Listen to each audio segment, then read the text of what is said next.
Hai semuanya, welcome back to my YouTube channel. As you can see on the title, hari ini kita akan membahas tentang luka bakar. So, buat yang penasaran, just keep on watching. Sebelum masuk ke dalam inti dari luka bakar, tentunya kita harus mengetahui terlebih dahulu apa sih luka bakar itu. Jadi luka bakar adalah cedera yang terjadi ketika jaringan tubuh bersentuhan langsung ataupun tidak langsung dalam bentuk paparan panas dari api, uap, cairan, benda panas, bahan kimia, sengatan listrik, atau radiasi. Luka bakar sendiri terbagi menjadi beberapa jenis. Yang pertama ada luka bakar termal, lalu ada luka bakar elektrik, luka bakar kimia, dan yang terakhir ada luka bakar radiasi. Selanjutnya, saya akan membreakdown jenis-jenis luka bakarnya.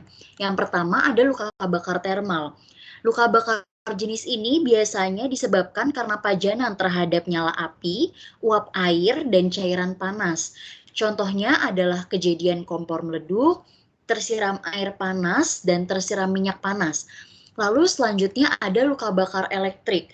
Luka bakar jenis ini biasanya disebabkan karena pajanan terhadap aliran listrik. Contohnya adalah tersetrum atau tersambar petir. Selanjutnya, ada luka bakar kimia.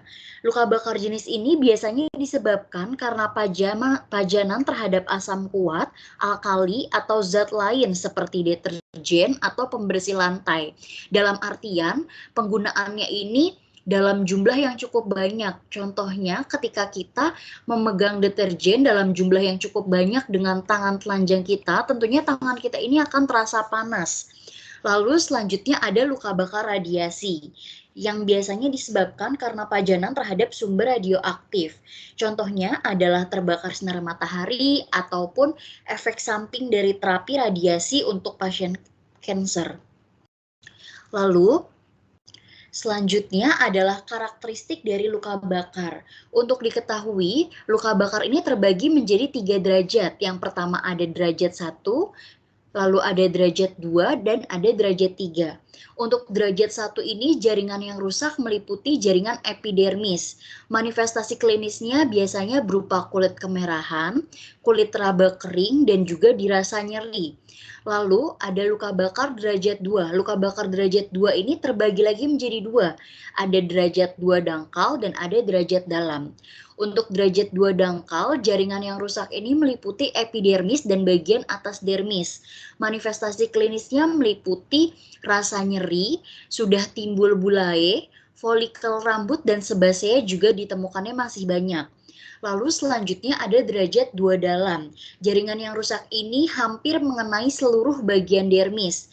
Manifestasi klinisnya meliputi adanya bulai, penurunan sensasi nyeri yang dirasakan, jaringan epitel, folikel rambut, kelenjar keringat, dan kelenjar sebaseanya lebih sedikit. Lalu ada derajat 3, di mana kerusakannya mencapai jaringan subkutan, otot, bahkan hingga tulang. Manifestasi klinisnya meliputi tidak adanya bulai, pasien tidak merasa nyeri, kulitnya berwarna putih seperti lilin ataupun coklat kehitaman, dan tidak terdapat jaringan epitel.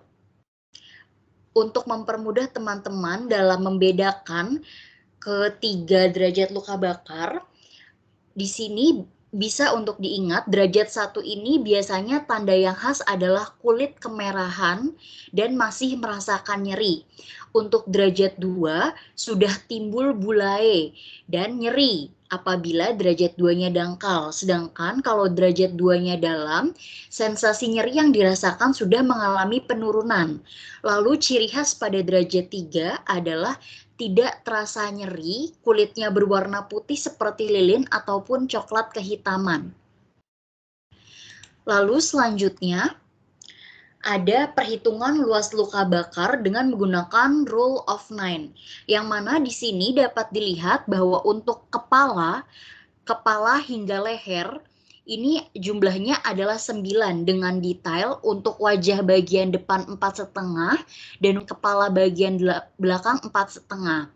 Lalu selanjutnya ada tubuh bagian depan yang meliputi dada hingga perut, yang mana persentasenya adalah 18%. 18% dengan detail untuk bagian dada adalah 9% dan bagian perut adalah 9%. Lalu untuk tubuh bagian belakang jumlahnya adalah 18% dengan detail bagian punggung atas 9% dan punggung bawah hingga bokong 9%. Lalu selanjutnya bagian lengan. Bagian lengan ini jumlah keseluruhannya adalah 9%, yang mana lengan bagian depan adalah 4,5% dan bagian belakang adalah 4,5%. Lalu untuk alat vital atau jenis kelamin adalah 1%, dan selanjutnya derajat untuk tungkai bawah ataupun kaki adalah 18% dengan detail bagian depan 9% dan bagian belakang 9%. Apabila pada kasus ditanyakan bahwa luka bakar hanya ditemukan pada bagian dada, berarti persentasenya adalah 9%. Lalu apabila pada kasus ditemukan luka bakar hanya ada pada bagian paha, berarti hanya 9%. Jadi di sini teman-teman harus mengetahui dulu rule of 9 untuk menentukan derajat luka bakar itu seperti apa. Lalu selanjutnya ada resusitasi cairan pada luka bakar, yaitu biasanya dengan menggunakan rumus Parkland. Rumusnya adalah 4 mili dikali kilogram berat badan dikali persentase luka bakar. Nanti ketika sudah menemukan hasilnya ini akan dibagi dua.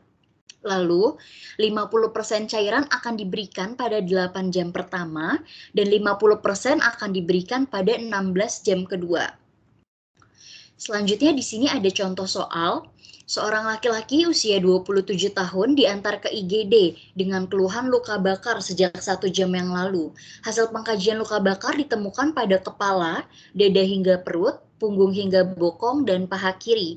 BB klien 60 kg, lalu berapakah luas luka bakar secara keseluruhan? Dan hitung kebutuhan cairan dengan formula Baxter. Baik, di sini coba kita untuk lebih teliti satu persatu. Pertama, luka bakar ditemukan pada kepala. Kepala adalah persentasenya yaitu 9%. Lalu bagian dada dan perut 18%, punggung hingga bokong 18%, dan paha kiri 9%. Jadi total secara keseluruhan luas luka bakar adalah 54%.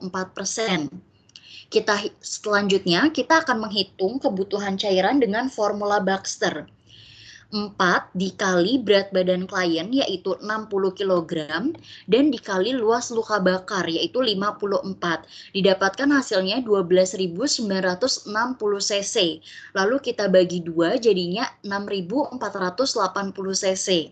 Selanjutnya 6.480 cc ini kita drip untuk 8 jam pertama dan 6.480 cc sisanya kita drip untuk 16 jam kedua.